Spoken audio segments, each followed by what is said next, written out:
प्यारे बच्चों, मैं विनीत मिश्रा इस नए वर्ष पर सन 2024 में ढेर सारी शुभकामनाओं के साथ आपका अपने YouTube चैनल बीके मैथ पर हार्दिक स्वागत करता हूं। बच्चों, यह आने वाला वर्ष आपके लिए खुशियों से भरा हो, आपके लक्ष्य को प्राप्त कराने वाला हो। आप एक नई दृढ़ इच्छा शक्ति के साथ इस नए वर्ष का स्वागत करें और आपने जो सोचा है उस लक्ष्य को प्राप्त करें, ऐसी हमारी मनोकामना है। तो बच्चों, इस नए साल पर मैं आपको ढेर सारी बधाइयां देता हूं, आपके लिए शुभकामनाएं करता हूं और आपको आशीर्वाद देता हूं कि आप अपने लक्ष्य को अवश्य प्राप्त करें। आज के दिन आप एक ऐसा संकल्प लें कि यह वर्ष हमारी सफलता का वर्ष होगा और इसे हम किसी भी प्रकार जाने नहीं देंगे। तो इसमें आप मेहनत का संघर्ष करें, संकल्प करें, अच्छी आदतों का संकल्प करें, बुराइयों को हटाने का प्रयत्न करें, ठीक, और अच्छे संग का प्रयोग करें कि हमारी अगर कोई बुरी संगत है तो उसे हम जरूर छोड़ देंगे। ऐसा आप संकल्प लें। और सफलता के लिए एक महामंत्र है, मूल मंत्र है, परम मंत्र है और वह है मेहनत। आपकी मेहनत आपकी सफलता को निर्धारित करती है। इन ढेर सारी शुभकामनाओं के साथ हम आपको ढेर सारी शुभकामनाएं देते हैं और आपके मंगल भविष्य की, उज्जवल भविष्य की, सफल भविष्य की कामना करते हैं। तो इन बातों के साथ आज हम जो पढ़ा रहे हैं अपना क्लास, इस क्लास का आगाज करते हैं। आपका स्वागत करते हैं, अभिनंदन करते हैं। चलिए बच्चों, अपनी हम क्लास देखते हैं।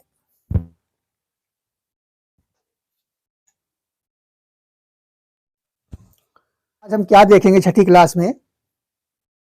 पहले वैल्यू पुटिंग कॉन्सेप्ट को देखेंगे, कल आपने देखा था, और इस पर आज हम कुछ इंपॉर्टेंट क्वेश्चंस को करेंगे जो हमारे एग्जाम बेस्ड क्वेश्चंस होंगे, इनकी चर्चा करेंगे। और इनके कुछ सवालों के बाद हम लोग बहुत एक अच्छी प्रमेय शुरू करने जा रहे हैं जो अलजेब्रा के अंतर्गत ही आती है। क्या है? योगांतर अनुपात, ठीक, कंपोनेंडो और डिविडेंडो। इसे वैसे शॉर्ट फॉर्म में हम लोग जहां भी इस्तेमाल करेंगे CND लिख सकते हैं और CND का ही मतलब वर्णन किया जाएगा। तो अभी हम पहले क्या देखेंगे? वैल्यू पुटिंग कॉन्सेप्ट जो आपने कल की क्लास में देखा था। तो चलिए, एक सवाल में हमने 3 सवालों को समाहित किया है और इसको लगाने से आप थोड़ा सा एक बार रिफ्रेश हो जाएंगे। चलिए लगाते हैं इस सवाल को और समझते हैं क्या है, कैसे है। तो आप पहली सवाल ध्यान से पढ़ें और इसी पर आधारित ये ABC 3 सवाल के रूप में हमने लिया है, ठीक। चलिए देखते हैं। और वैल्यू पुटिंग से सवालें बहुत आती हैं और इसका प्रयोग आप आगे गणित में भी देखेंगे कि तमाम जगह आपको मिलेगा, ठीक। तो यह तो एक प्रकार की विधि है लगाने की, लेकिन अब इस विधि का कहाँ कहाँ और आगे प्रयोग आप देखेंगे। जैसे कि आप शेषफल प्रमेय हो गया, उसमें देखेंगे, और इसको आप देख रहे हैं योगांतर अनुपात वाले में, इसमें भी इसका प्रयोग मिलेगा। तो जो भी आप पढ़ लेंगे तो उसका प्रयोग क्या होता है, अगली कक्षाओं में होता है। इसी प्रकार स्टेप बाय स्टेप पढ़ाया जाता है जिससे बच्चों को जो भी चीज इस प्रकार के उपयोग होते हों वो आगे उसको काम दें, ठीक। तो हम लोग सीधे सवाल पर आते हैं। क्या कह रहा है? यदि a + b = 0 तब a² धन b² धन c² बटे ab + bc + ca। तो यहाँ हमें क्या करना है? ऐसा मान रखना है ABC का कि इसकी वैल्यू क्या हो जाए, 0 हो जाए। तो आप देखेंगे हम लोग जो नियम है अगर उससे चले तो सबसे पहले हमें C पर आना चाहिए पीछे की तरफ से। मैं ऐसा ही करता हूं, आपको जैसा चले। आप A से भी शुरू कर सकते हैं, C से भी, B से भी, ठीक। चलिए, तो जैसे मान लीजिए हमें A, B और C की वैल्यू निकालनी है कि क्या मान रख दे इस समीकरण में तो इसका मान 0 हो जाए। तो हम सबसे पहले क्या करेंगे? C को 0 लिख देंगे, ठीक, लिख सकते हैं 0। अब यहां पर आप चाहें तो B को अब यहां पर 0 करना है। अगर आप B को या A को 0 कर देंगे और तब आपके लिए मुश्किल हो जाएगी। अब A का मान क्या रखें? हम सभी को 0 कर नहीं सकते हैं, ठीक। तो क्या करेंगे? A को आप 1 मान सकते हैं और B को आप -1 मान सकते हैं। यह मान जैसे ही आप इसमें पुट करेंगे आप देखेंगे आपका समीकरण संतुष्ट हो जाता है। चलिए, हमें 3 वैल्यू मिल गई। अब आप देखेंगे, इसे पहले की बात करें तो A का मान क्या हो जाएगा? A का स्क्वायर करेंगे तो आपको 1 ही मिलेगा, ठीक। एक ही सवाल लगाएंगे। अगर आप देखेंगे यहाँ पर आपको क्या मिलता है, ए का मान 1 हो गया और बी का -1 स्क्वायर करेंगे, यह भी 1 हो जाएगा और प्लस सी की वैल्यू 0 हो गई। ठीक, ऐसे ए बी 1 गुणे -1, ठीक, इसका मान क्या हो गया, -1 हो गया। बी और सी है तो बी सी जहां जहां सी है वहां वहां आपको 0 मिल जाएगा, यानी यहाँ भी 0 मिल गया और यहाँ भी आपको 0 मिल जाएगा। ठीक, अब आप क्या देख रहे हैं, ऊपर आपको क्या मिलता है, 2/-1। ठीक, तो इसे आप इस प्रकार लिख सकते हैं -2/1। ठीक, यही आपका उत्तर हो गया। चाहे आप 1 लिखें या ना लिखें, एक प्रकार से और इसे लिख सकते हैं, +-2 आप लिख दीजिए। समझ में आ गई बात? चलिए, अब इसी मान को हम दूसरे में भी रखते हैं तो हमें क्या वैल्यू प्राप्त होगी, आप ध्यान दीजिएगा। ए की वैल्यू क्या है, 1, और ए की घात 4 करेंगे तो आपको 1 ही प्राप्त होगा। अब बी की वैल्यू क्या है, -1, -1 को अगर 4 बार आप गुणा करेंगे तब इसकी भी वैल्यू क्या आ जाएगी, 1 ही आएगी और सी की वैल्यू 0 हो जाएगी। चलिए, यहाँ पर a² b², यानी ए का स्क्वायर करेंगे 1 ही होगा और बी का स्क्वायर करेंगे तो -1 का स्क्वायर करने पर उसका मान भी 1 आएगा, यानी इसकी वैल्यू क्या हो गई, 1। और जहां जहां सी है वहां वहां 0 हो जाएगा, यानी +0 और +0, और यहाँ आपको क्या प्राप्त होता है, यहाँ पर इसकी वैल्यू 2 निकल आएगी। ठीक, अब इसी नियम को आप इसमें इस्तेमाल करेंगे तो आप क्या देखते हैं, a² पहले है, इसका मान क्या हो गया, 1, और इसके नीचे क्या है, a² bc। अब सी की वैल्यू 0 होने से यह भी 0 हो गया और a² का मान क्या, 1 ही आएगा। इसी प्रकार b² है तो b² का मान 1 हो जाएगा और b² का मान अगर यहाँ 1 हो जाएगा और इसमें भी c की वैल्यू है, यह क्या हो जाएगा, आप देख सकते हैं यह भी 0 हो जाएगा, यानी यहाँ भी आपको 1 मिल जाएगा। यहाँ ऊपर c है, इसका मान 0 हो गया और 0 में आप किसी संख्या से भाग देंगे तो अभी 0 ही आएगा और इसकी आपको क्या उत्तर मिल गया, यहाँ पर 2। क्लियर? इन 3 सवालों को आपने आसानी से देख लिया, समझ लिया। अब आप वैल्यू पुटिंग कॉन्सेप्ट जो था यह आपको थोड़ा सा रिवाइज हो गया होगा। अब इन पर जो महत्वपूर्ण सवालें बनती हैं, जनरल वे में इन सवालों को एग्जाम में नहीं पूछा जाता, लेकिन कॉन्सेप्ट समझ में आने के लिए इन सवालों को लगाना जरूरी है। समझ आई बात? अब हम आएंगे एग्जाम बेस्ड क्वेश्चंस पर। ठीक, देखते हैं। चलिए बच्चों, अब जिस उद्देश्य के लिए हमने इन सवालों को पढ़ा, देखा, समझा, उस उद्देश्य की पूर्ति के लिए आप इस सवाल को जरूर लगाइए। क्या है सवाल में पूछ रहा है, 4a² + 9b² + c² = 2, ब्रैकेट के अंदर 4a + 3b - c ब्रैकेट बंद -6। आपसे पूछ रहा है कि इसमें एबीसी की क्या वैल्यू रख दी जाए कि यह समीकरण संतुष्ट हो जाए, और जो भी आप वैल्यू रखेंगे उसका मान इसमें रखने पर इसका मान क्या प्राप्त होगा। ठीक, इस प्रकार की सवाल पिछले वीडियो में हमने आपको बताई थी और उसी बेस पर आधारित एक सवाल आपको और मिल गई है। अब आप इसे अच्छी तरह से लगाएंगे, समझेंगे। ठीक, चलिए क्या करेंगे, पहले इसको हम यहां से इसको हल करना शुरू करते हैं। ठीक, तो क्या करेंगे, पहले सरल इसको कैसे करेंगे। इस प्रकार लिखने में अगर आप वैल्यू लिखने लगेंगे एबीसी की, आपको बहुत दिक्कत हो जाएगी। बार बार कई वैल्यू को रख करके तभी आप इसे संतुष्ट कर पाएंगे। इसका एक सरल तरीका है, उसे देखते हैं। यानी 4a जो है आपका, पहले यहीं से शुरू कर देते हैं।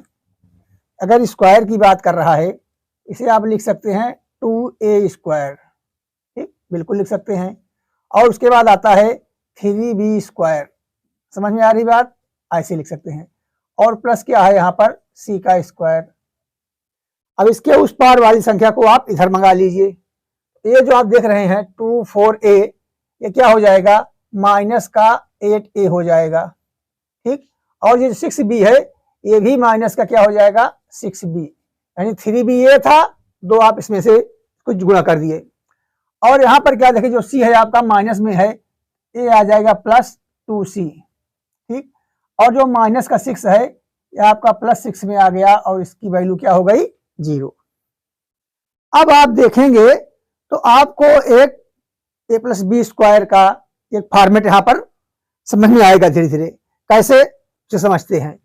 अब आप देखिए कि जहां जहां आपका a² है, यानी a की वैल्यू आ रही है, यानी ए 2a स्क्वायर, ठीक।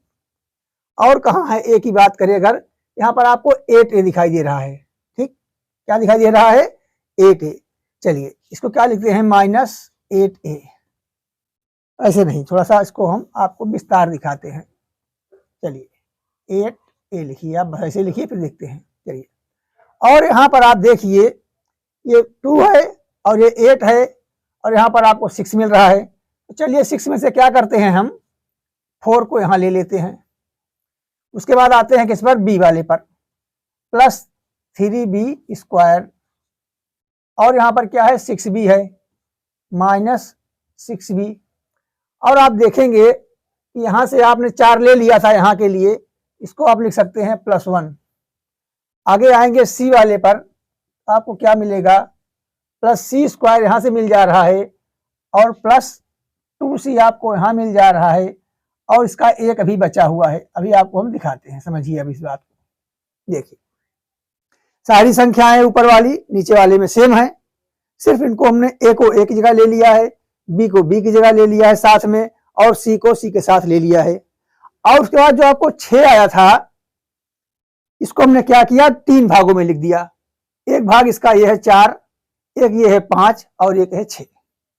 यानी आप इन जो वैल्यू को जोड़ेंगे 4, 1 और 1 को, इसका मान यही 6 आ जाएगा। यानी सवाल के हमने थोड़ा सा रूप को परिवर्तन कर दिया है, लेकिन इसके मान में कोई परिवर्तन नहीं हुआ है।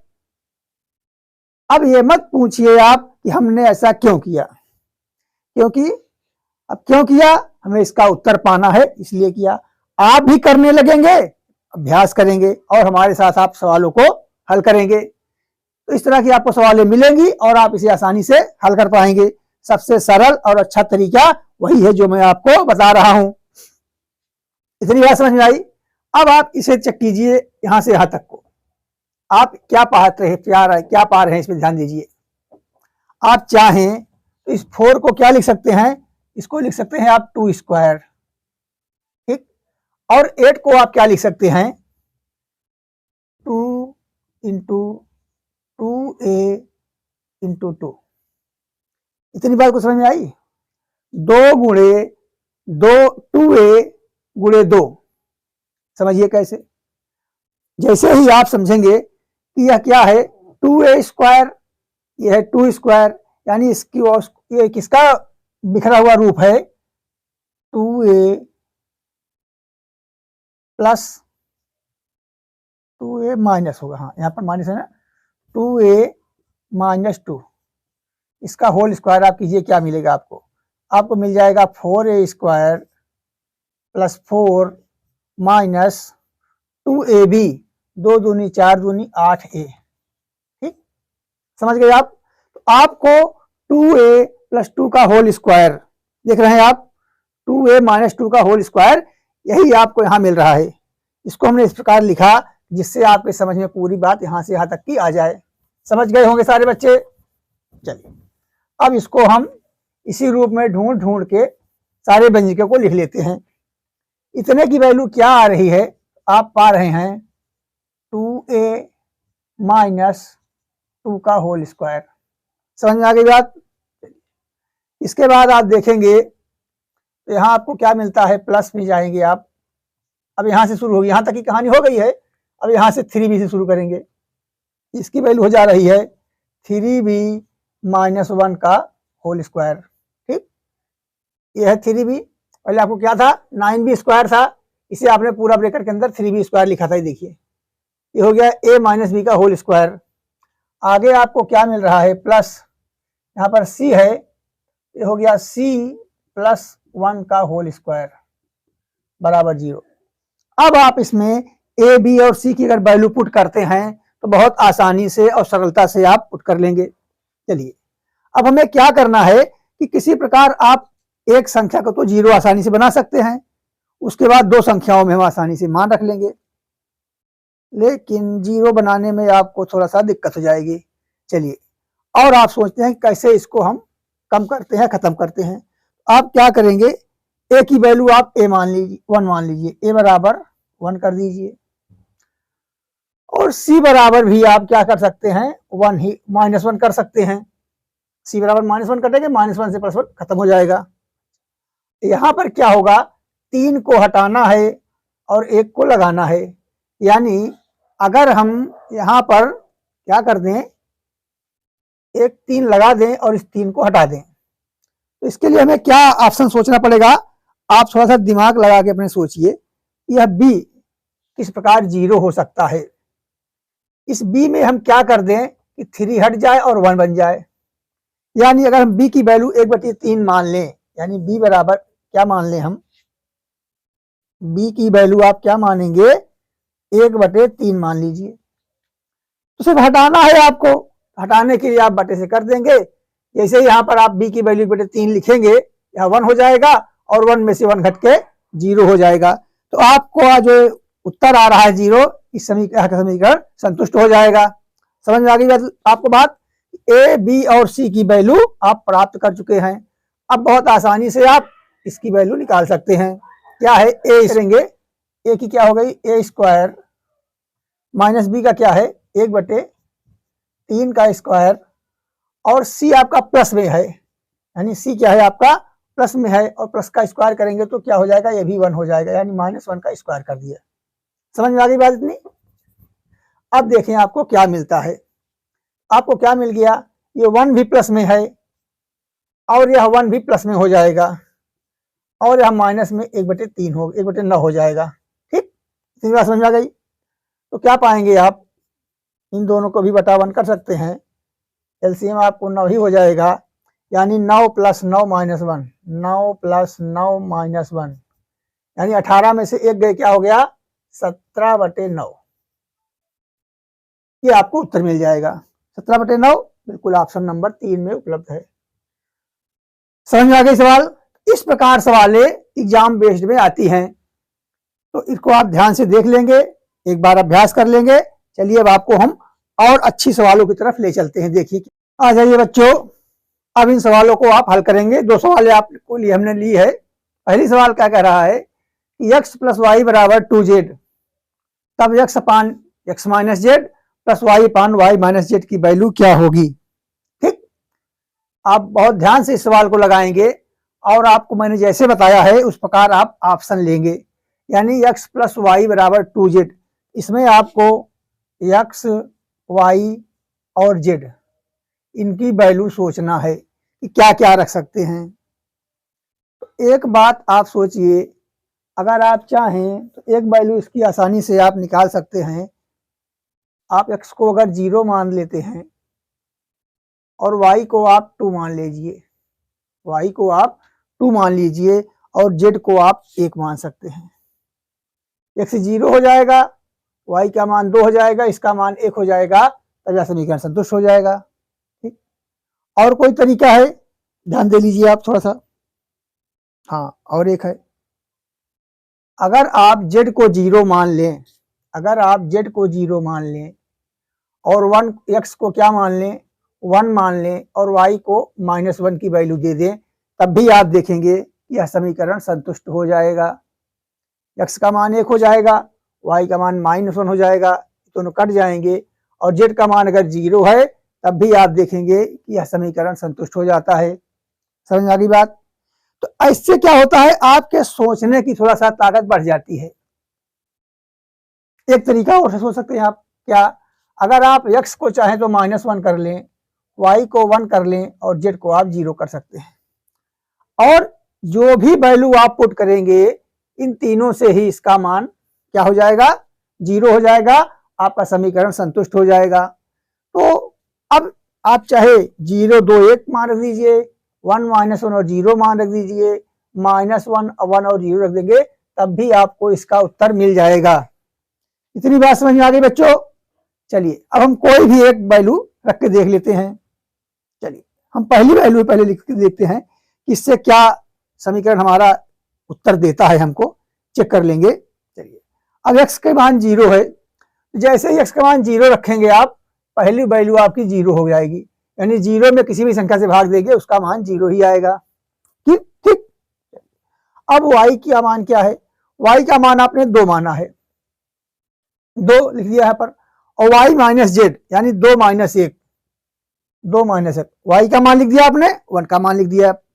आपको क्या मिल गई वैल्यू इसकी, ये 1 हो जाएगा, आपको वैल्यू मिल गई 2। क्लियर? छोटी सवाल है, अच्छी सवाल है, तो हम क्या करते हैं, अगली वैल्यू लगा के देखते हैं इससे क्या होता है। अगर x बराबर आप 1 मान लेंगे, आपको यहां पर 1 मिल गया x बराबर, और नीचे क्या है x माइनस जेड, x का मान क्या है 1 और z का मान है 0, यानी 1 माइनस 0 मिल गया आपको। और y की वैल्यू क्या आपने माना है 2, y की वैल्यू क्या है 2, और y माइनस जेड लगाना है आपको, तो y 2 है और z आपका 1 है, यानी क्या हो गया 2 माइनस 1।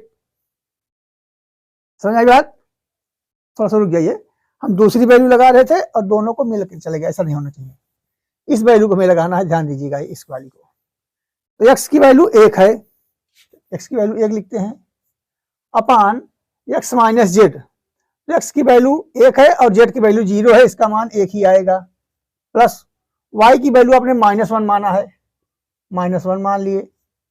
और आप क्या पा रहे हैं, z की वैल्यू क्या है, यानी z कहाँ गया आपका a, y माइनस जेड यानी -1 और 0, -1 और प्लस क्या है आपका 0। इतनी बात समझ में आई आपको? अगर यह वैल्यू आप रखेंगे तो x अपान x का मान 1 हो गया और x माइनस जेड, जेड का मान 0 है, x माइनस जेड यानी इस दोनों का मान रखने पर इसका मान 1 हो जाएगा, प्लस क्या है y, y की वैल्यू -1 है, -1 लिख दिया आपने, नीचे क्या है y माइनस जेड, तो -1 माइनस 0। अब आपको क्या मिलता है देखेंगे आप, 1/1 बराबर 1 हो गया, और -1 से -1 कट गया, इसका मान भी 1 आ गया, और आपको आंसर क्या मिल गया 2 ही मिलता है। इससे यह बात प्रमाणित हो जाती है कि आप एक्स वाई जेड की छोटी सी छोटी कोई भी वैल्यू मान सकते हैं, आपके उत्तर में परिवर्तन नहीं होगा, बशर्ते वह जो मान आपने माना है वह इस समीकरण को संतुष्ट कर देता हो। क्लियर? चलिए, पहली सवाल आपको समझ आ गई होगी अच्छी तरह से। अब हम क्या करते हैं, सवाल नंबर 4 को देखते हैं। बहुत ध्यान से आप सवाल को पढ़िए और इसका उत्तर लगाने का प्रयास करें कि किस प्रकार हम सरल से सरल विधि से इसे हल कर सकते हैं, आसानी से हम इसका उत्तर कैसे प्राप्त कर सकते हैं। ठीक? और कभी भी आप यह मत सोचें कि इस सवाल को लगाने का प्रोसेस काफी लंबा हो रहा है, जो हमारा समय ज्यादा वेस्ट हो जाएगा, ऐसा नहीं है। अगर आपको सवाल आती रहेगी और आपकी कलम बराबर चलती रहेगी तो आपको ज्यादा दिक्कत नहीं होगी, बहुत ज्यादा समय नहीं लगेगा। समय तब लगता है जब आपको सवालें समझ में नहीं आती हैं तब। ठीक? आप उसे बार बार पढ़ेंगे, बार बार समझेंगे, ऑप्शन ढूंढने लगेंगे, दिक्कत हो जाएगी। चलिए, इस सवाल को देखेंगे कि किस प्रकार 2p बराबर a प्लस बी प्लस सी हम निकालेंगे। और यहाँ पर देख रहे हैं आपको a की वैल्यू भी, b की भी, c की और p की, यानी 4 चीजों की आपको वैल्यू पुट करनी है। चलिए, अब आप बहुत ध्यान से इसे लगाएंगे, कैसे इसके मान को हम मानेंगे। c और यहाँ आगे p, a की वैल्यू आप क्या सोच रहे हैं, b की वैल्यू आप क्या सोच रहे हैं, और c की वैल्यू आप क्या सोच रहे हैं। बहुत आसानी से आप सोच सकते हैं। चलिए लगाइए बच्चों, क्या आपके दिमाग में चल रहा है, इसको आप अच्छी तरह से कहीं लिख लीजिए। तो हमने आपको बताया है कि आपको जब भी हो पहले आप क्या करें, एक वैल्यू, किसी एक वैल्यू को क्या करें, आप 0 बना सकते हैं, किसी एक वैल्यू को 0 बना सकते हैं। चलिए, हमारा कॉन्सेप्ट कहता है कि हम आखिरी से शुरू करते हैं और हम c को पहले 0 मान लेते हैं। अब आपके पास क्या मिल गया, 2p बराबर a प्लस बी। सोचिए, 2p बराबर a प्लस बी, सी तो खत्म हो गया आपका। अब आप क्या करेंगे,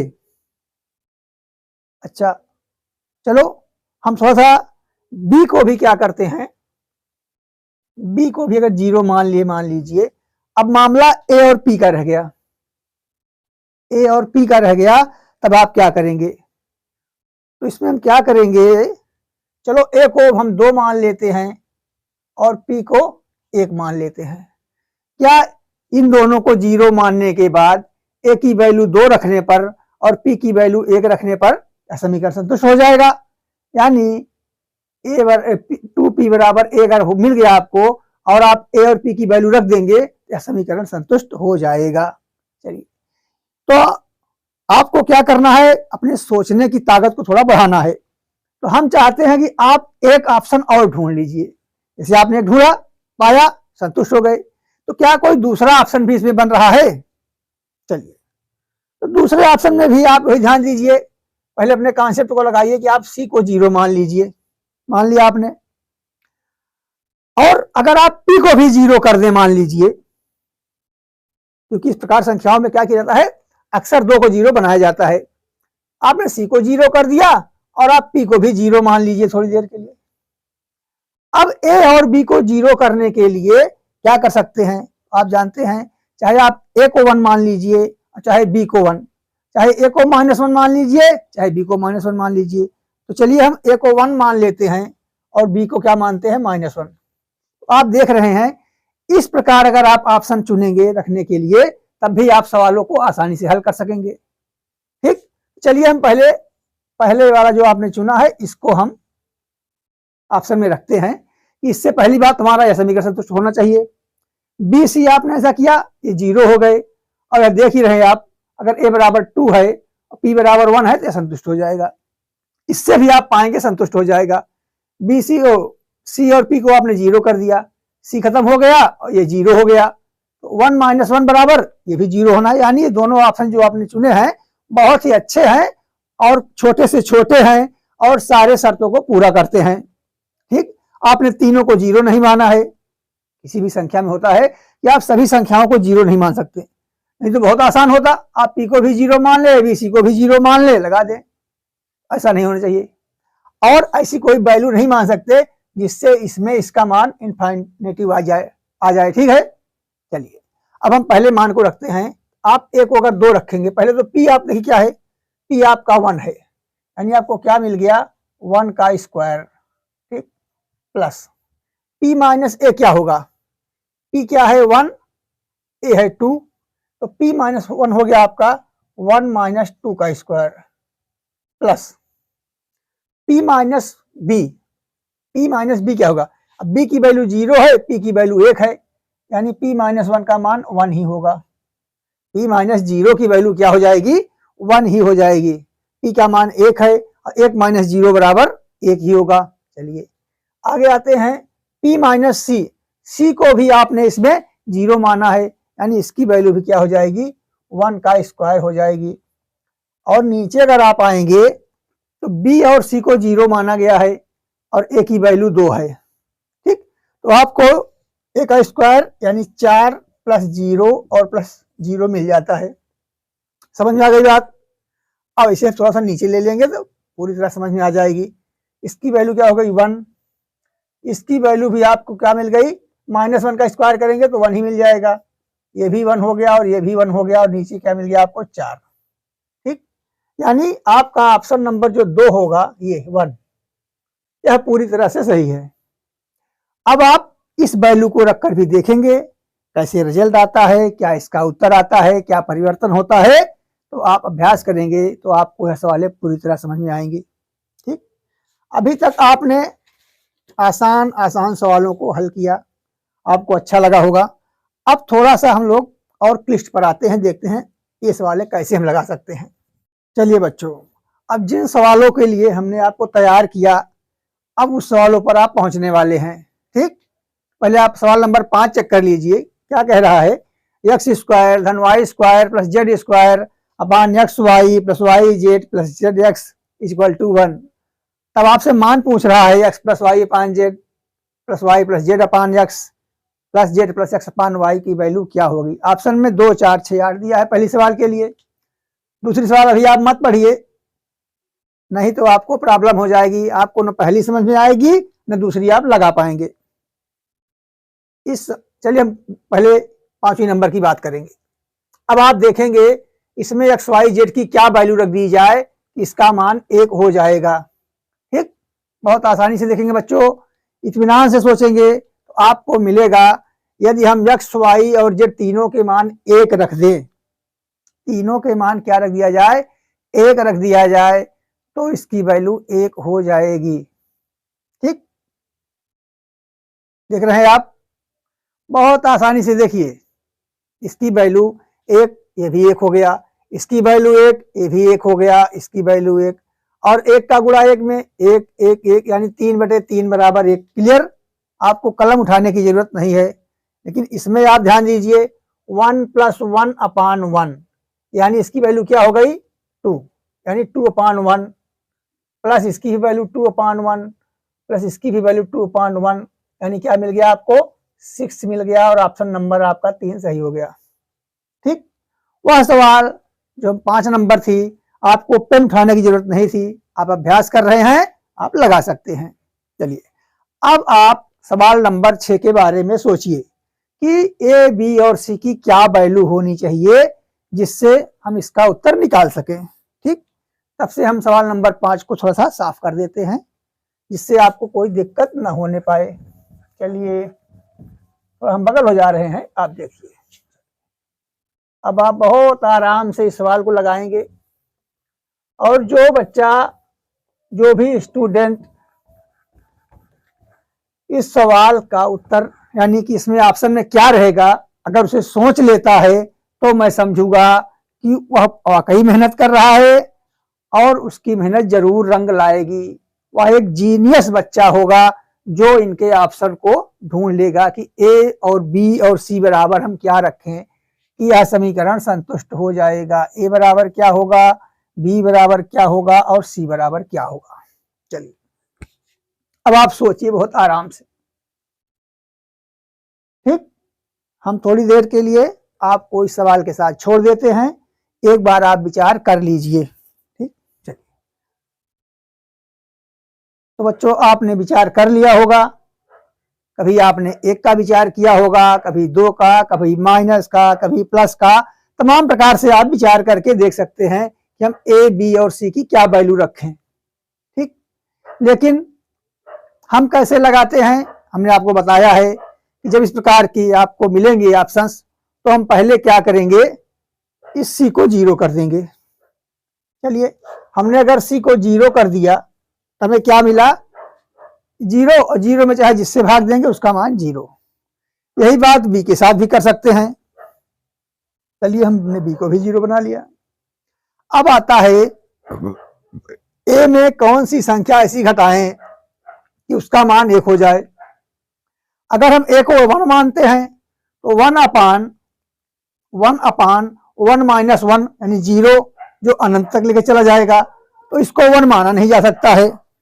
अगर हम -1 मान लीजिए तो ये -1 हो जाएगा, और ये क्या है 1 + 1 हो जाएगा, यानी ये 2 हो जाएगा, 2/1, फिर भी 1 नहीं आएगा। तो आप सोचे थोड़ा सा इसमें क्या मानेंगे।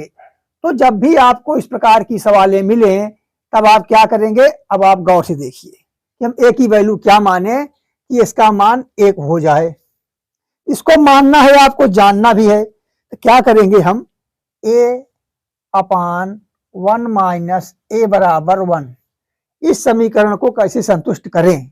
इन दोनों को आप 0 कर चुके हैं, तो हमें क्या मिल जाता है यहाँ पर a बराबर 1 - a। अगर यह माइनस से इधर आ जाएगा, इसकी वैल्यू हो जाएगी 2a बराबर 1। a बराबर अगर आप 1/2 रख देंगे तब यह समीकरण संतुष्ट हो जाएगा। क्लियर? आप चेक कर सकते हैं। चलिए चेक करते हैं कि a बराबर अगर हमने 1/2 रख दिया तो क्या यह समीकरण संतुष्ट हो जाएगा। देखते हैं बच्चों, a बराबर 1/2। ठीक, वैसे आप किसी की भी वैल्यू 1 की 1/2 मान सकते हैं, बाकी 2 को आप 0 मान लेंगे तो आपका समीकरण संतुष्ट हो जाएगा। यानी a की वैल्यू क्या हो गई 1/2, और नीचे क्या है 1 - 1/2। तो 1 में से 1/2 घटाएंगे, आपको क्या मिलेगा 1/2 ही तो मिलेगा, और 1/2 से 1/2 कट जाएगा, यानी इसका मान 1 आ जाएगा। यही प्रक्रिया बी में कर सकते हैं, सी में कर सकते हैं। समझ में आ गई बात। चलिए अब हम इसका मान इस समीकरण पर रखते हैं और इसे संतुष्ट करते हैं। अब ए की वैल्यू क्या है 1/2, और बी की वैल्यू क्या है 0, यानी 1/1 बराबर, पहले इसको करते हैं 1/1 - 1/2 प्लस 1/1 - 0 प्लस 1/1 - 0। इतनी बात समझ आ गई आपको। चलिए अब जैसे जैसे आप इसमें घटाएंगे 2 एकन्नम 2, 2 में से 1 गया 1/2, 1/2 क्या करता है 1/1/2 का मतलब हो गया आपका 2 ऊपर चला जाएगा और +1 +1 यानी आपको क्या उत्तर मिल गया 4। ऑप्शन नंबर 4 उत्तर भी आया 4, लेकिन सवाल नंबर 6 थी। ठीक, ये सवाल नंबर 4 नहीं थी, आपको 2 चीजें 4 से बिलोंग कर रही हैं। चलिए, तो समझ में आ गई बात। तो ये जो वैल्यू पुटिंग फार्मूला है, कॉन्सेप्ट है, या आपकी रीजनिंग को मजबूत करता है। ठीक, कहा जाता है कि गणित आपको आएगी तभी आप रीजनिंग लगा पाएंगे, लेकिन ये भी बात है कि गणित में रीजनिंग और रीजनिंग में गणित, तर्क शक्ति, रीजनिंग माने तर्क शक्ति, दोनों का इस्तेमाल एक दूसरे में होता है। ठीक, तो आइए इस पर एक आध सवाल और हम लगा लें, तब हम चलेंगे योगांतर अनुपात के बारे में। ठीक, चलिए बच्चों, इन 2 सवालों में 2 बातें छुपी हुई हैं जिसे आपको जानना जरूरी है कि अगर इस तरह की सवालें आएंगी तो हम जल्दी से जल्दी इन्हें कैसे लगा सकते हैं। ठीक, अगर इस तरह की सवाल आए, इस तरह की सवाल आए, 7वां नंबर सवाल है कि 4a बराबर b plus √a² plus b², तब आप a और b का अनुपात क्या होगा, कैसे निकालेंगे, कैसे जल्दी से इसे इस्तेमाल कर सकते हैं। तो आप थोड़ा क्या करेंगे, इस पर ऑप्शन पर ध्यान देंगे। अब जैसे 4a बराबर बात करेगा तो जो यहाँ पर a है वो 3, a की वैल्यू इधर दी गई है और b की वैल्यू उधर दी गई है। तो आप सोचिए, अगर 4a बराबर आप 3 मानते हैं तो क्या हो जाएगा 4 तिहाई 12, और अगर इधर 12 हो गया तो यह b की वैल्यू 17 कैसे हो सकती है, यानी तुरंत ज्यादा हो जाएगी, आसान नहीं होनी है, यानी यह वाला ऑप्शन जो है आपका यह इसमें फेल हो जाता है। अच्छा, अगर आप देखें कि इधर आप 17 मान लेते हैं, मान लीजिए, ठीक, क्या ले लिया आपने 17 ले लिया, 17 चौका 68 हो गया, और उधर क्या मिल रहा है आपको b यानी 8 मिल गया, 8 प्लस अब a² b² का अंडर रूट करेंगे तो लगभग 8 के बराबर ही वो भी आएगा, यानी इसकी संभावना कम है, संभावना है लेकिन कम लग रही है। ठीक, चलिए इसे हम छोड़ते हैं। आगे आप ऐसे 15 पर अगर आएंगे तो लगभग 15 भी इसी प्रकार आपको प्रॉब्लम उत्पन्न कर रहा है, लेकिन 15 को हम लिख के देख सकते हैं, इसको रखा जा सकता है, इसकी वैल्यू क्या आती है। ठीक, तो एक बार हम 15 और 8 को ट्राई करते हैं। चलिए, अगर आप 15 रखेंगे इसकी वैल्यू क्या हो जाएगी 60, और यहाँ क्या मिल रहा है आपको 8 प्लस 15, 15 में 225, और ये क्या हो जा रहा है b की वैल्यू 8 माना है, 8 नहीं, a की वैल्यू आपने 15 मान लिया, हाँ b की वैल्यू 8 है, तो 8 अठाई 64, यानी 5 4 9 6 2 8, और आपको क्या मिल गया 289 यानी 17, और 17 और 8 ये तो नहीं हो रहा है, तीसरी 17, ये 17 जा रहा है 8 जा रहा है, 17 में आप 8 जोड़ेंगे 25 होता है, जो कि समीकरण को संतुष्ट नहीं कर रहा है। तो हम आखिरी ऑप्शन को ट्राई करेंगे और इसे होना ही चाहिए। ठीक, ट्राई करेंगे, ए की वैल्यू आप 8 लिखेंगे तो 8 चौक 32 बराबर बी की वैल्यू क्या है 15, और प्लस में आप क्या पा रहे हैं 15 का, और उसका देखा आपने देखा था अभी क्या था 289, और 289 का मान क्या होता है 17, आपको 17 और प्लस 15 यानी क्या मिल गया 32। तो 8 और 15 का जो अनुपात है यह आपके इस सवाल का ऑप्शन होगा, यानी ऑप्शन नंबर 4। समझ आ गई बात। तो आपको क्या होगा, एग्जाम में कभी कभी कुछ सवालें ऐसी मिल जाती हैं कि ऑप्शन की सहायता से आप उसे बहुत आसानी से लगा सकते हैं। तो आप ध्यान दिए रहेंगे, अगर जानते रहेंगे कि कौन सी सवाल हमें ऑप्शन से लगानी है, अगर आपने एक बार भी इसको देखा है तब आपके लिए वह सवाल बहुत आसान हो जाएगी और पूरी तरह आपके समय को बचाने वाली हो जाएगी। समझ आ गई बात। अब आप 8वां सवाल देख लीजिए, यह भी एग्जाम के दृष्टि से बहुत ही महत्वपूर्ण है। मैं आपको जो भी सवालें बता रहा हूं बिल्कुल पिछले एग्जामों में पूछी गई हैं या उन पर आधारित हैं। ठीक, तो इससे क्या होता है कि सवालों का जो महत्व है वो बढ़ जाता है, उनकी टेक्निकलिटी आपको बदल बदल के मिल जाती है। समझ में आ रही बात हमारी। और वैसे साधारण सवालें बतानी होगी, आप उनको टेक्स्ट बुक से अपने अभ्यास कर सकते हैं, आप कोई भी बुक ले सकते हैं और उनसे आप लगा सकते हैं। समझ गए। चलिए अब इस सवाल पर ध्यान देंगे कि इसको कैसे हम एक करें, इसमें x y और z की वैल्यू क्या माने। ये 1 प्लस एक्स है, ये y प्लस 2 है, और ये क्या है z प्लस इतना। ठीक, अब इसमें हम क्या करें कि इसकी वैल्यू एक हो जाए। चलिए बहुत गौर से आप समझिएगा और सवाल को देखकर आपको घबराना नहीं है, अरे इतनी बड़ी आदत कैसे हो गई, ये एक है ये दो है क्या है, इससे आप परेशान नहीं होंगे, अच्छी तरह से सवालों को लगाएंगे। चलिए समझिए, एक बार अपना दिमाग इसमें इस्तेमाल कर दीजिए आप बस। चलिए लगाइए, शुरू कीजिए। तो आप जानते हैं अगर हम x y और z की बात करें, आप अगर यहां पर z को 0 कर देंगे तो यह क्या हो जाएगा, सेम संख्याएं हो जाएंगी और इसकी वैल्यू आप आसानी से पहले तो 1 पा जा रहे हैं। ठीक, और जब इसकी वैल्यू आप 1 पा गए z की, मतलब इसको आप करने से क्या, कहां लिख दिया प्रयास अब, हाँ अगर आपने z को 0 कर दिया, इसका मान 1 प्राप्त हो गया। अब यहां जो दो संख्याएं हैं इनको आप इनके जोड़ को किसी प्रकार 0 कर दें तो आपका काम बन जाएगा। चलिए अगर हम क्या करते हैं कि जो x है हमारा उसको मान लीजिए आपने 1 मान लिया, x को अगर आपने 1 मान लिया या x को आपने 2 मान लिया, y को आपने 1 मान लिया, तो इसमें प्लस माइनस कर देने पर आपकी सवाल हल हो जाएगी। समझ में बात आ रही नहीं समझ में आ रही, आराम सोचिए। अगर आप x को -2 कर पाए और इसको +2 कर पाए तब आप देखेंगे आसानी से आपकी यह सवाल हल हो जा रही है। कैसे, देखिए अगर हमने x को 2 माना, मान लीजिए आप, इसका मान तो 3 हो जा रहा है, ये क्या हो गया 1/3 हो गया, तब तो आपको प्रॉब्लम हो जा रही है। ठीक, और आप y को क्या मान सकते हैं, हाँ ठीक तो है बिल्कुल, y को अगर आप 0 मान लें, y को अगर आप 0 मान लें इसमें तो क्या मिल जाएगा आपको, y की वैल्यू क्या आ जाएगी। चलिए आराम सोचिए, y की वैल्यू अगर आप 0 मानते हैं इसका मान भी क्या आ जाएगा 1। चलिए y को भी हम थोड़ी देर के लिए 0 मान लेते हैं। अब यहां पर आपको 1 मिल रहा है, यहां आपको ये भी 1 मिल रहा है, ये हो गया 2, ये दोनों आपके प्लस में जा रहे हैं। अब इसे अगर आप -2 बना लें, इसे आप -2 बना लें तो आसानी से आपका काम हो जाएगा। तो इसके लिए हम क्या करेंगे, अगर x की वैल्यू को आप, ऊपर तो x है नहीं, इसे आप 2 बना लेंगे। यहां अगर आप -2 समझते हैं तो क्या हो जाएगा, -1 हो जाएगा। हाँ बिल्कुल सही, इसे आप क्या लिखेंगे -2। ध्यान देते हैं 1/1 प्लस में है और -2 यहां पर हो गया, तो जैसे ही इसे आप हल करेंगे इसका मान आ जाएगा 1/-1, 1/-1 आ जाएगा। समझ रहे बात हमारी, और -1 से -1 में भाग देने पर इसका मान क्या हो गया -1।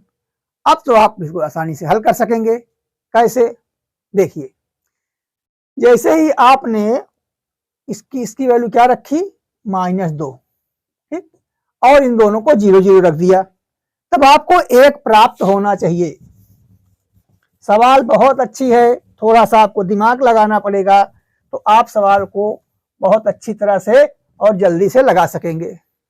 अब इसकी वैल्यू हम रखते हैं क्या -2, यानी आपको मिल गया 1/1 प्लस -2, और यहां पर क्या मिल रहा है आपको 2/y प्लस 0, यानी 2 प्लस 0 प्लस 2, यानी 2/2 मिल गया, और इसकी वैल्यू भी आपको यानी 1 ही आ रही है, 1009/1009, इसको मान आपने 0 मान लिया है तो इसको भी आप 1 समझ सकते हैं कि इसकी वैल्यू क्या मिल गई आपको, सबसे आसान वैल्यू इसकी मिल गई, वो भी 1।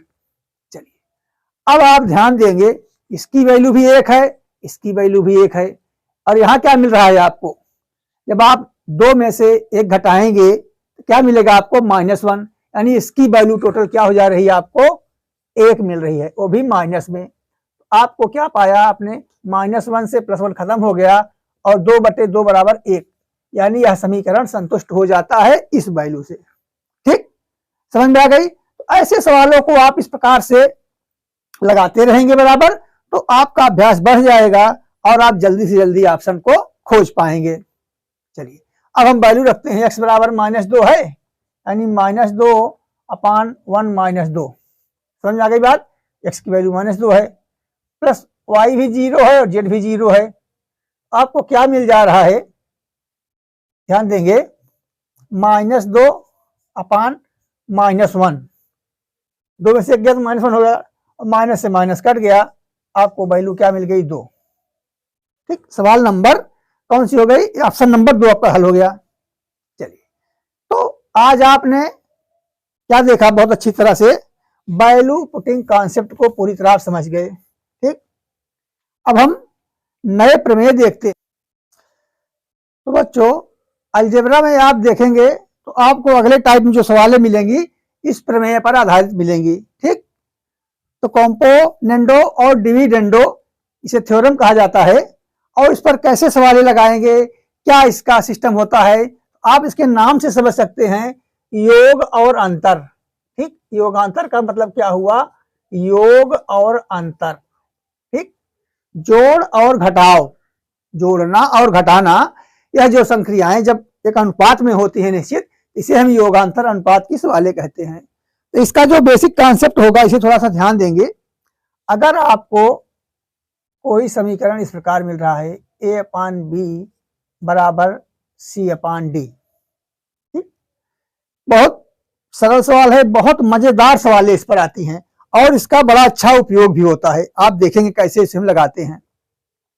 तो ये जो योगांतर अनुपात है ये क्या कहता है, कैसे इसे सेट करते हैं, देखिए इसे आप इस प्रकार लिख सकते हैं कि मान लीजिए, जैसे मान लो कह रहा है a/b इंटू c/d, यानी चारों संख्याएं अलग अलग अनुपात में हैं।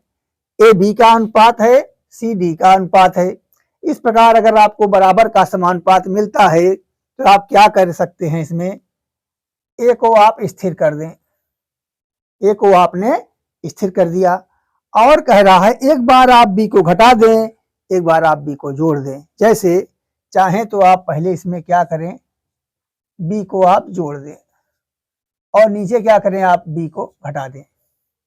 एक संख्या की बात कर रहा है, अभी इधर वाले की बात कर रहा है। एक बार आपने जोड़ा, एक बार घटाया, तो यही क्रिया आपको इधर करना है, यानी आप c को स्थाई ले लीजिए, और इसमें क्या करेंगे, एक बार d को आप जोड़ देंगे और एक बार आप d को घटा देंगे।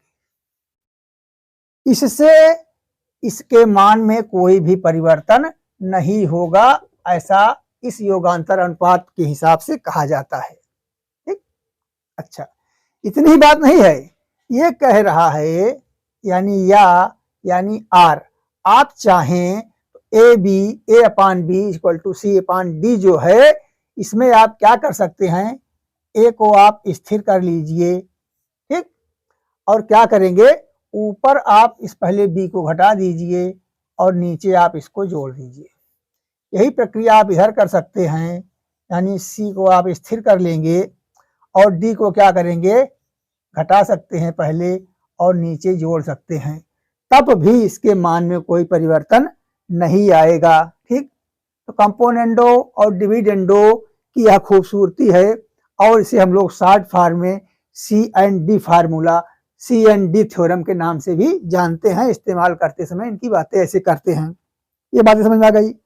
एक तो आपको ए वाले, अगर आप चाहें तो इस b को भी स्थिर कर सकते हैं, यानी ऐसे लिख सकते हैं इसे, आप b को क्या किए, यहाँ पर स्थिर कर लिए, और प्लस a और माइनस a कर सकते हैं।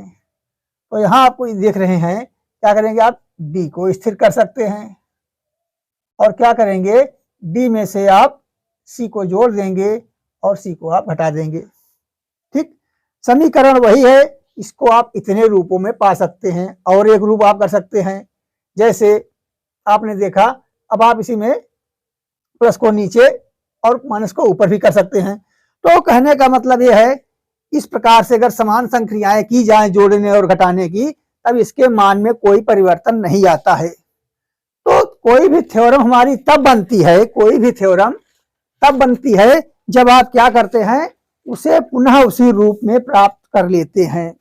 कहने का मतलब हमारा ये है कि आपने a/b इक्वल टू c/d को इतने रूपों में लिख सकते हैं। ये बात तो क्लियर कर ली। तो क्या कह रहा है, अगर इन रूपों में आपको मिल जाए तो क्या आप इस रूप में इसे प्राप्त कर सकते हैं। कह रहा है कि अगर आपको इस रूप में सवाल मिली, समीकरण मिला, तब आपने उसको इतने रूपों में लिखा, इस रूप में लिखा, इस रूप में लिखा, इसमें लिखा, एक आध रूप और बता रहे थे। अगर आपको इस तरह से मिल जाए तो क्या आप इसे इस तरह प्राप्त कर लेंगे? गणित की यही खूबसूरती है। हमने आपको बताया कि आप अपनी बातों को पूरी तरह से सिद्ध कर सकते हैं कि कोई उसे गलत काट ही नहीं सकता है। और चीजों में तमाम विषय ऐसे होते हैं कि आप याद कर लीजिए और अगर थोड़ी सी भी मिस्टेक हो गई तो अब वो तो लिख उठा, अब उसको आप सुधार नहीं सकते हैं, ठीक। लेकिन गणित ही ऐसी चीज है कि आपने जैसे इसको लिखा है ना, जैसे किसी ने कहा कि योगांतर अनुपात का ये नियम है, इसमें ऐसे कर सकते हैं, तो आप उन्हें तुरंत चैलेंज कर सकते हैं कि अगर ऐसी बात है तो हमें वापस में अगर हम आपको इस रूप में देंगे तो आप इसको इस रूप में पा जाएंगे। जैसे कहा गया कि कहीं बताया आपको कि 2 और गुणे 6 बराबर 3 और गुणे 4, ठीक। अगर आपसे ऐसे कहा जाए तो ये पूछेगा कि इसको आप इस रूप में ला सकते हैं या इसको आप इस रूप में ला सकते हैं, तो आप कहेंगे बिल्कुल। कैसे? आप चाहें इसे 2 गुणे 2 गुणे 3 और 3 गुणे 2 और गुणे 2, ठीक। दोनों का मान 6 है, 12 है, इसका भी उसका। तो आपको अगर इस रूप में लाने को कहेगा तो आप इन दोनों का गुणा करके और 2 से अलग कर देंगे। इस रूप में कहेगा आप इसको अलग करके इसको मिला देंगे। मतलब आपको चाहे जिस रूप में जो भी बात मिले, अगर आप मैथ की बात कर रहे हैं तो वो आप उसको सिद्ध कर देंगे कि आपने जो कहा था उसके मान में हमने कोई परिवर्तन नहीं किया, सिर्फ हमने उसके रूप को बदला है। तो यही बात यहां भी लागू होती है कि A/B = C/D के आपने सिर्फ रूप को बदला है, इस रूप में कर सकते हैं कि इसके मान में परिवर्तन नहीं हुआ है। कैसे नहीं हुआ है, अब इसे हम थोड़ा सा आगे देखेंगे, ठीक। चलिए, अब आप थोड़ा सा वेट कीजिए और इस बात पर अफसोस न करें आप कि आपको बी के मैथ क्लास पर डिजिटल बोर्ड में पढ़ाया नहीं जा रहा है, ठीक। मतलब बोर्ड महत्वपूर्ण नहीं है, जो मैं आपको थ्योरम बता रहा हूं, यह थ्योरम आपको कितनी समझ में आती है यह महत्वपूर्ण है, ठीक। तो हमें कोई दिक्कत नहीं है पढ़ाने में, तो आपको पढ़ने में भी कोई दिक्कत नहीं होनी चाहिए। चलिए बच्चों, अब आपको हम इसका रिवर्स गियर दिखाते हैं। अगर गाड़ी आगे की तरफ जा सकती है तो पीछे भी चलना चाहिए, ठीक। चलिए, बोर्ड साफ हो गया। बहुत आसानी से आप देखिए, मान लीजिए आपको मैं क्या मिल गया, ए स्थिर किया हुआ है और एक बार इसमें क्या कर रहा है, बी को जोड़ रहा है और एक बार बी को घटा रहा है। वही था जो मैंने आपको बताया था। और इसके बराबर में क्या कह रहा है, यहां पर क्या है, सी स्थिर कर लिया है और एक बार डी को जोड़ रहा है और एक बार डी को घटा रहा है। यही बात हमने बताया था आपको कि अगर A/B = C/D है तो उसको आप इस रूप में आसानी से प्राप्त कर सकते हैं। ये तो क्लियर हो गया। अच्छा, अब जब इस रूप में आपको मिल जाए तो कहा जाए कि हमें A/B और C/D वाले रूप में लाइए, तभी हम इसको मानेंगे, वरना तो भाई आप कुछ भी लिख दीजिए, चलो इसमें XY भी जोड़ दे रहे हैं, भी बराबर है, ऐसे तो कोई मान नहीं लेगा और गणित ऐसे जोड़ भी नहीं देगी। दोनों बातें हैं। चलिए, अब इसे लगाते हैं बहुत आसानी के साथ, कैसे हम पुनः इसको पा जाएंगे। तो क्या करेंगे आप, वही D&D थ्योरम इसमें भी लगा दीजिए। जिस हथियार से इन्होंने इसको इस रूप में दिया था, उसी हथियार को आप फिर से रिवर्स कर दीजिए। तो क्या मिल जाएगा आपको, बहुत आसानी से देखिएगा। हमने क्या किया, इसमें A+B को स्थिर कर दिया, ठीक। और क्या किया, इसमें इसी को जोड़ दिया, यानी प्लस A-B कर दिया और माइनस, A-B करेंगे तो माइनस से तो हो जाएगा और ये माइनस का क्या हो जाएगा, यहाँ पर प्लस हो जाएगा। चलिए, यही प्रक्रिया आगे करते हैं। C+D को आपने स्थिर कर दिया, यहाँ भी आपको C+D स्थिर हो गया। और क्या है, आप C-D को जोड़ देंगे, माइनस C-D को आपने जोड़ दिया ऐसे, और यहाँ पर घटा दिया तो C तो माइनस में रहेगा और D आपका प्लस में हो जाएगा, ठीक। अब आप देखेंगे यह B माइनस में है, यह बी माइनस में है, कैंसिल हो गया। इधर ए माइनस में है और ए माइनस प्लस में है, ये भी कैंसिल हो गया। इधर आपको क्या मिल गया, 2a/2b। ठीक, बराबर के उधर चलते हैं, आपका ये d और ये d कैंसिल हो गया, क्या मिल गया आपको, 2c मिल गया। और इधर क्या हो रहा है, यह c कैंसिल हो गया और आपको क्या मिल गया, 2d मिल गया। यानी अगर आप ओवरऑल देखेंगे तो यह 2 से 2 से कैंसिल हो जाएगा, इस 2 से इधर, यानी a/b बराबर c/d। क्लियर। तो योगांतर अनुपात की जो यह थ्योरम थी, यह जहां से शुरू हुई थी वहां से दौड़ती हुई आगे जाती है और वहां से ठीक रिवर्स होकर पुनः वहां आ सकती है। ऐसे जितने भी आपके नियम हैं, ठीक, अब कुछ को इस तरह से दिखाया जाता है, कुछ को समझा के सवालों के माध्यम से बता दिया जाता है। तो इस थ्योरम में ऐसी व्यवस्था पूरी थी कि आप अच्छी तरह से इसके फॉरवर्ड और रिवर्स दोनों को समझ सके।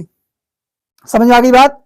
यानी बहुत साफ बात है कि a/b = c/d, जो आपको यह फॉर्म मिला हुआ है, इसे आप इस रूप में बहुत आसानी से लिख सकते हैं। और अगर इस फॉर्म में मिले तो आप इस फॉर्म में लिख सकते हैं। यानी यह दोनों संख्याएं बराबर हैं, इनमें कोई इनके मान में अंतर नहीं है। इन्हें हल करेंगे, इनको प्राप्त करेंगे, इनको हल करेंगे तो इनको प्राप्त कर सकते हैं। समझ में आ गई बच्चों बात। तो आज हम यानी थोड़ा सा ऐसे इसमें आप एक तीर बना सकते हैं कि ये दोनों एक दूसरे के ही रूप हैं और इनमें कोई परिवर्तन, यानी जैसे यहां से आप शुरू किए ऐसे ये देख रहे हैं ना, तो चाहे आप इधर जाइए इनको लेकर के, चाहे इधर जाइए, चाहे इसको लिख दीजिए चाहे इसको लिख दीजिए, इसके मान में परिवर्तन नहीं होगा। इसे आप इस रूप में पाएंगे और इसे आप इस रूप में पा सकते हैं। यही हमारा कहने का मतलब था और आप इसे पूरी तरह से समझ सकते हैं। तो कल हम क्या करेंगे, इन पर आधारित सवाल आपको बताएंगे। तो आज आप जो बढ़ाया गया आपको ये वैल्यू पुटिंग कॉन्सेप्ट, उस पर आप विशेष ध्यान देंगे। उस पर भी सवालें बनती हैं, थोड़ा उलझाने वाली बन जाती हैं। इतना अगर आप जाने रहेंगे तो आपको आसानी से कोई उलझा नहीं पाएगा। और उसके बाद आप इस जो हमने आपको थ्योरम बताई है, इसको एक बार आप खुद लगा के देखेंगे तो बिल्कुल समझ में आ जाएगी। हाँ, सवाल इस पर स्टैंडर्ड है, एक से बढ़ के। और गणित में सवालों के अलावा बताया क्या जाए, कॉन्सेप्ट तो छोटा होता है, कॉन्सेप्ट तो छोटा होता है। थ्योरम 1-2 पेज की, 1 पेज की, आधे पेज की, 4 लाइन की सेट हो जाती हैं, लेकिन उस पर जो सवालें बनती हैं वो एक से बढ़कर एक बनती हैं। ठीक बच्चों, तो आज की क्लास हम यहीं पर विराम देते हैं। इसे आपको अच्छी लगी हो तो आप लाइक करें, सब्सक्राइब करें और बच्चों तक इसे शेयर करें। ठीक, तो कल फिर हम इसी समय नए वर्ष में आपसे मुलाकात करेंगे। कल क्या, जब ये वीडियो लोड होगा ये क्लास, तब आपको नया साल ही रहेगा, तो कल तो नए साल में बनेगा, तो आपको अगली तारीख में मिलेगा। ठीक, तो आपको नववर्ष की ढेर सारी शुभकामनाएं, बहुत बहुत बधाइयां। आपका नया वर्ष मंगलमय हो और आपने जो भी कामना, जो भी इच्छा और जो भी अपना लक्ष्य बनाया हो वह आपको प्राप्त हो, ऐसी मैं कामना करता हूं। धन्यवाद बच्चों, नमस्कार, जय हिंद।